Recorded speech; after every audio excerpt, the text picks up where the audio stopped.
দেয়ালের ছবিটা কাবলের দিকে একটু ঘুরিয়ে তাকাতেই কাবল অজ্ঞান হয়ে মাটিতে পড়ে যায়। কিরে, হঠাৎ করে কাবল পড়ে গেল কেন?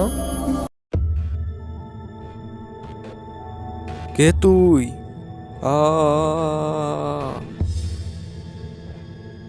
আরে ভয় পাচ্ছেন কেন বাবু? আমি তো এই বাড়ির দারোয়ান গো, দারোয়ান। এত ভয় পেলে হয়? আপনারা এখানে কি করছেন? ও, তাহলে তুই সবাইকে ভয় দেখাচ্ছিলি। বল বল, কেন ভয় দেখাচ্ছিস সবাইকে? সবাইকে কেন বিরক্ত করছিস? বল আজ। আরে না গো বাবু, আমি তো ভয় দেখাচ্ছি না। আমিও তো কিছুদিন ধরে শব্দ শুনছি, তাই এখানে আমিও খুঁজতে এসেছিলাম। তা তো কিছুই দেখছি না। ও, তাহলে তুইও জানিস না? তাহলে কে শব্দ করছে বলতো? চল, দুজনে যে আজ খুঁজেই বের করব।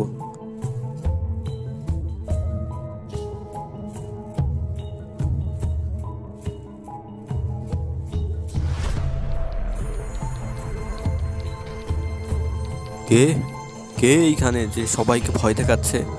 সাহস থাকলে এখান বের হয়ে দেখাও। বেরাও বলছি। কেরাঙ্গ ভয় দেখাইতে আসো? আমরা তোমার কি ক্ষতি করছিলাম?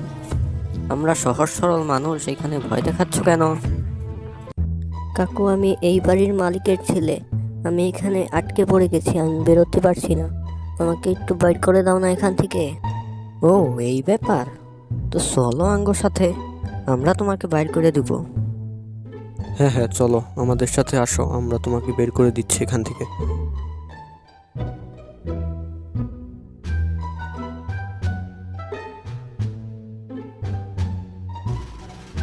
এই নাও, আর কোনো ভয়ের কারণ নেই।